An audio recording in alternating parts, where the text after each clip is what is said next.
તો આ તરફ સુરતના કપલેથાથી ઝડપાયેલ એમડી ડ્રગ્સ કેસમાં વધુ 2 આરોપીઓની ધરપકડ કરવામાં આવી છે। મુંબઈના નાલાસોપારાથી નાઇજીરિયન યુવક સહિત 2 આરોપી ઝડપાયા। 16 નવેમ્બરના રોજ ક્રાઇમ બ્રાન્ચે હોન્ડા સિટી કાર અને ડ્રગ્સ સાથે તોસીફ ઇરફાન સહિત કુલ 3 આરોપીની ધરપકડ કરી હતી। આ કેસને લઈ આરોપીઓની પૂછપરછમાં એ પણ ખુલાસો થયો છે કે આ ડ્રગ્સ નાલાસોપારાથી અજય ઠાકુર પાસેથી લાવવામાં આવ્યું હતું।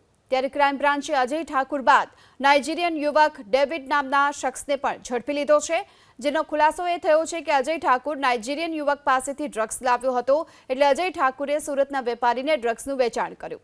જો કે નાઇજીરિયન યુવક આ પહેલા પણ વર્ષ 2015માં ફ્રોડ કેસમાં ઝડપાઈ ચૂક્યો હતો। આ સાથે ખુલાસો એ પણ થયો છે કે ડેવિડ હિન્દી ફિલ્મમાં કેમેરામેન તરીકે નોકરી કરી ચૂક્યો છે।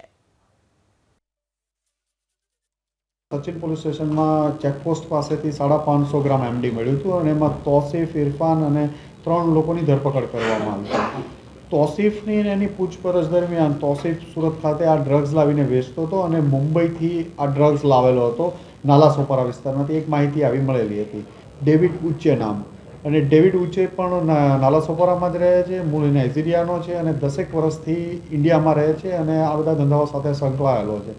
એની આધારે ક્રાઇમ બ્રાન્ચની ટીમે ખૂબ મહેનત કર્યા પછી ત્યાંથી એક નાઇજીરિયન એરિયામાંથી, જ્યાં નાઇજીરિયનો રહે છે નાલાસોપારામાં, ત્યાં એક ઓપરેશન હાથ ધરવામાં આવ્યું અને ડેવિડ ઉચ્ચેની ધરપકડ કરવામાં આવ્યું અને આ લોકોને લાવી અને એમની પૂછપરછ ચાલુ છે।